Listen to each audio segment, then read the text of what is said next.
হরি ওম তৎসৎ। হরি ওম তৎসৎ। হরি ওম তৎসৎ। সনাতনী ভক্তপ্রবর মাতৃমণ্ডলী, পিতৃমণ্ডলী, আমি আপনাদের সামনে উপস্থিত হয়েছি অক্ষয় তৃতীয়া সম্পর্কে কিছুটা বলার জন্য। আপনারা আমার ইউটিউব চ্যানেল বিশ্বাস তরুণ গীতবাণী সাবস্ক্রাইব, লাইক, শেয়ার, কমেন্ট করে আগামী দিন কিছু বলার জন্য উৎসাহিত করবেন। অক্ষয় তৃতীয়া এই উৎসবকে চিহ্নিত করা শুভ দিনটি আক্কাতিস নামেও পরিচিত।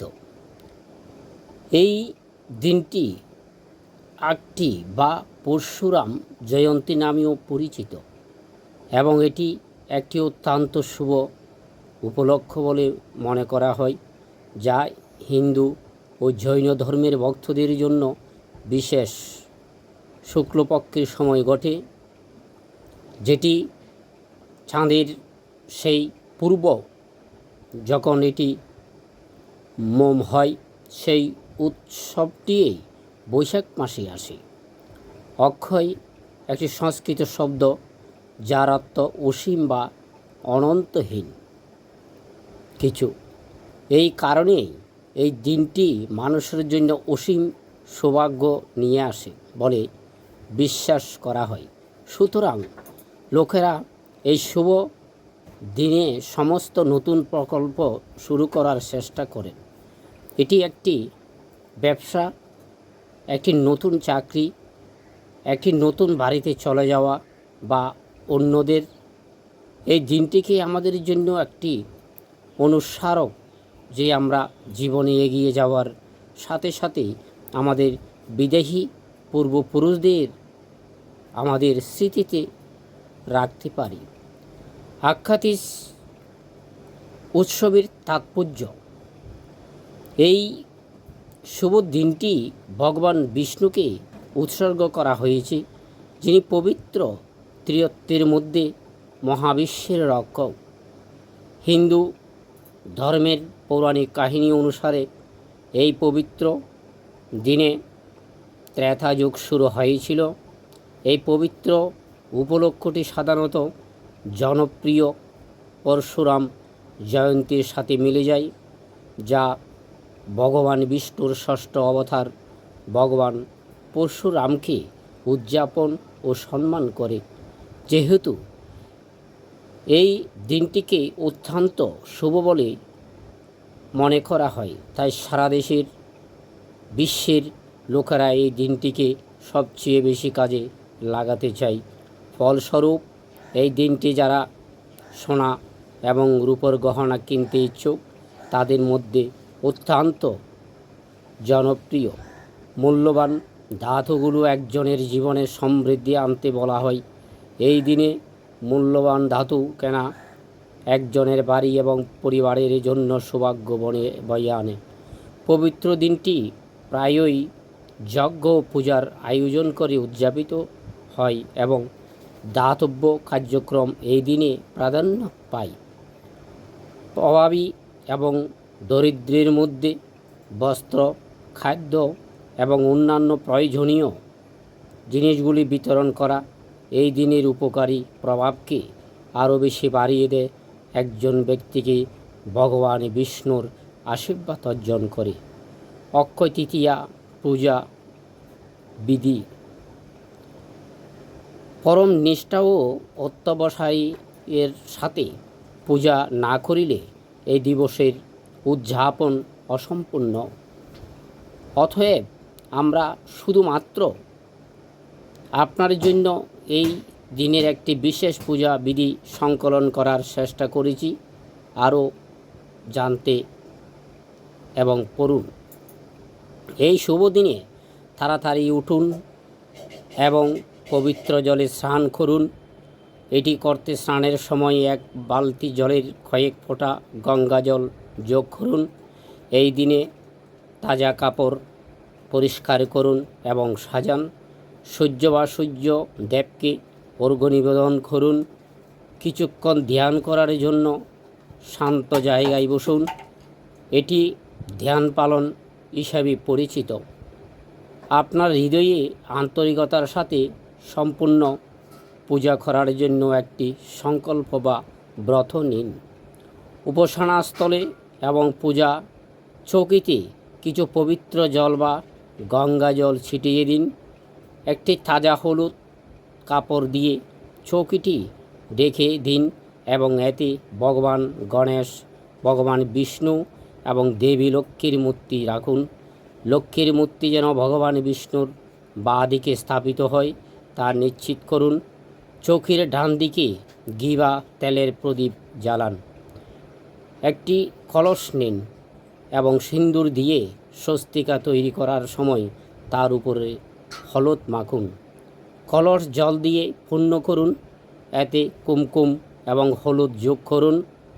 কলসে কিছু কয়েন যোগ করুন। কলসের উপরে একটি নারকেল রাখার সময় এতে কিছু আম পাতাও দিন। এই কলসটি চৌকিতে রাখুন। পূজা শুরু করার জন্য গণেশকে আহ্বান করুন। তার আশীর্বাদ পাওয়ার জন্য তাকে ফুল, ফল, অক্ষত, কলপ ও দক্ষিণা নিবেদন করুন। ভগবান বিষ্ণু এবং দেবী লক্ষ্মীর কাছে প্রার্থনা করুন। তাদের কাছে মৌলি, কুমকুম, অক্ষত এবং ফুল নিবেদন করুন। দেবী লক্ষ্মীকে সিন্দুর দেওয়ার সময় ভগবান বিষ্ণুকে একটি জুন নিবেদন করুন।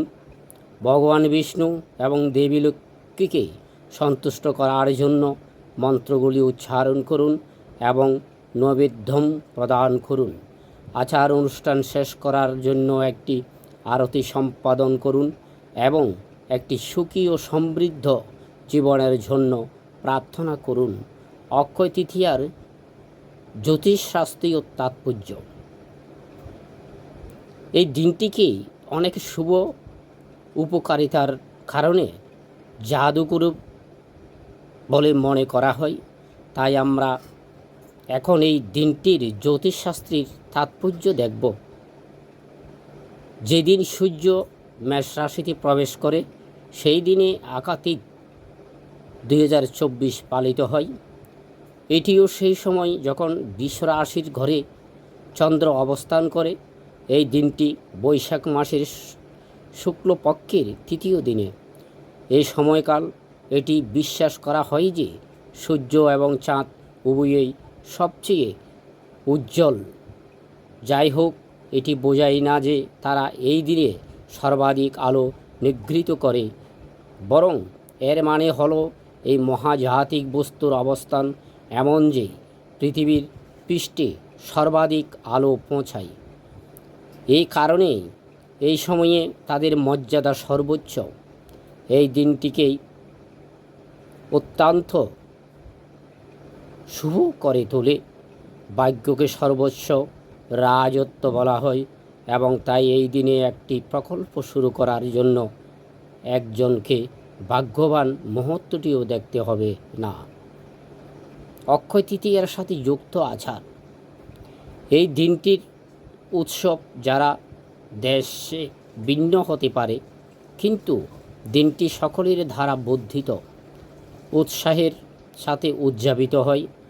এই বছরের অক্ষয় তৃতীয়ার সাথে সংক্ষিপ্ত শীর্ষ আচরণগুলির এখানে রয়েছে।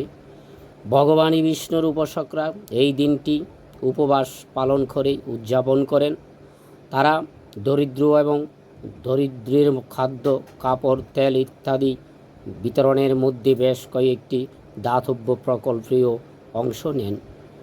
তুলসী ভগবান বিষ্ণুর অত্যন্ত প্রিয়। ফলস্বরূপ এই দিনে রান্না করা বিভিন্ন খাবারের সাথে এটি যোগ করা হয়, যা ভগবান বিষ্ণুর নিবেদন করা হয় এবং পরে প্রসাদ হিসাবে বিতরণ করা হয়। ভারতের পূর্বাঞ্চলে এই দিনটি ফসল কাটার ঋতুতে প্রথম লাঙ্গল চাষের দিন হিসাবে চিহ্নিত। তাই উদযাপনগুলি বৃত্তাকারে পরিণত হয় এবং লোকেরা প্রচুর ফসলের জন্য দেবতাদের আশীর্বাদ কামনা করে। ভগবান গণেশ এবং দেবী লক্ষ্মী সমৃদ্ধির সাথে জড়িত।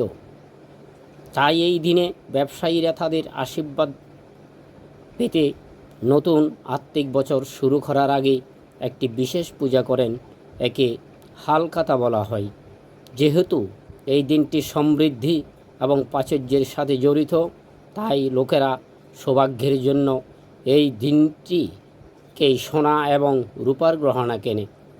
এই শুভ দিনে সম্পাদিত আরেকটি গুরুত্বপূর্ণ আচারের মধ্যে রয়েছে গঙ্গারে পবিত্র জলে ডুব দেওয়া। তাই এই শুভ দিনে হরিদ্বার এবং বারাণসীর ঘাটে ভক্তরা জমায়েত হন। জৈন ধর্ম অক্ষয় তৃতীয়াকে গুরুত্বপূর্ণ দেয়, কারণ এই দিনে তাদের মধ্যে কেউ কেউ তাদের বছরের দীর্ঘ তপস্যা শেষ করে এবং আখের রস পান করে তাদের উপবাস ভঙ্গ করেন। ভক্তরা এই শুভ দিনে চন্দন কাঠের পেস্টে ভগবান কৃষ্ণের মূর্তিকে সুবাসিত করে, কারণ এটি বিশ্বাস করা হয় যে এটি করলে কেউ স্বর্গের প্রবেশ করতে পারে। অক্ষয় তৃতীয়া কীভাবে পালিত হয়, আসুন দেখে নেওয়া যাক কীভাবে এই দিনটি ভারতসহ বিশ্বের বিভিন্ন অঞ্চলে পালিত হয় দেবদেবীদের প্রতি শ্রদ্ধা জানাতে। উড়িষ্যায় সেই দিনটিকে চিহ্নিত করে যখন বিখ্যাত রথযাত্রার জন্য রথের নির্মাণ শুরু হয়। উত্তরপ্রদেশে বৃন্দাবনের বাঘে বিহারী মন্দিরে আশীর্বাদ পাওয়ার জন্য দেবতার বা জনসাধারণের সামনে উন্মুক্ত করা হয়। শাস্ত্র অনুসারে এই দিনটি ঈশ্বরের প্রথম মহাবিশ্ব সৃষ্টির দিনটিকে চিহ্নিত করে এবং তাই এটি অত্যন্ত তাৎপর্যপূর্ণ। মহারাষ্ট্রে মহিলারা একটি সুখী বিবাহিত জীবনের জন্য প্রার্থনা করার জন্য হলদি এবং কুমকুম বিনিময় করে, যা বৈবাহিক সুখের চিহ্নিতকারী। তারা তাদের স্বামীর দীর্ঘায়ু কামনা করতে এই পবিত্র দিনে দেবী গৌরীকে পূজা করে। পশ্চিমবঙ্গে দেবী লক্ষ্মীকে অত্যন্ত ভক্তি সহকারে পূজা করা হয়, কারণ এটি বছরের সবচেয়ে শুভ দিন হিসাবে বিবেচিত হয় এবং লোকেরা তাদের জীবনের প্রাচুর্যের জন্য মূল্যবান ধাতু ক্রয় করেন। আখা তিজির সাথে যুক্ত কিংবদন্তি। এই দিনটির সাথে যুক্ত অনেক কিংবদন্তি রয়েছে, তবে যেটি সবচেয়ে তাৎপর্যপূর্ণ তা হলো দেবী অন্নপূর্ণার গল্প। শাস্ত্র অনুসারে দেবী অন্নপূর্ণা ছিলেন দেবী পার্বতীর অবতার এবং তিনি ক্ষুধার্তদের প্রচুর পরিমাণে খাবার দেওয়ার জন্য এই সুখী অক্ষয় তৃতীয়ার দিনে জন্ম নিয়েছিলেন। পৌরাণিক কাহিনী অনুসারে ভগবান শিব ভিক্ষুকের রূপে ছদ্মবেশে ধারণ করেছিলেন এবং অন্নপূর্ণা দর্শন করেছিলেন। খাবার চেয়েছিলেন। বিশ্বজগতের প্রভুকে কেন খাদ্যের জন্য ভিক্ষা করার দরকার ছিল, কেউ কেউ জিজ্ঞাসা করতে পারে। খাদ্যের জন্য ভিক্ষা করার তার কাজটি আত্মার দ্বারা উৎসাহিত হয়েছিল, বিশ্বকে দরিদ্র এবং অভাবীকে খাওয়ানোর জন্য মনে করিয়ে দেওয়ার জন্য, কারণ ঈশ্বর তার প্রতিটি সৃষ্টিকে বাস করেন এবং তাই আমাদের সাহায্যের প্রয়োজন এমন কাউকে ফিরিয়ে দেওয়া উচিত নয়। তাই এই গল্প অনুসারে এই শুভ দিনে দেবী স্বয়ং শিব ছাড়া আর কাউকে খাওয়ায়নি। এই দিনটিকে উদযাপনের সুবিধাগুলির অনেক এবং তাই তাদের জীবনে আরও প্রাচুর্য আকর্ষণ করার জন্য সমাজকে ফিরিয়ে দিয়ে এই ভাগ্যবান সময়ের সবচেয়ে বেশি ব্যবহার করা উচিত। আপনি যদি এই উপলব্ধ সম্পর্কে আরও জানতে চান, আমার ইউটিউব চ্যানেল বিশ্বাস তরুণ গীতবাণী সাবস্ক্রাইব, লাইভ, শেয়ার করে আমাকে আগামী দিন কিছু বলার জন্য উৎসাহিত করবেন। সবার মঙ্গলময় দিনকাল অতিবাহিত হোক।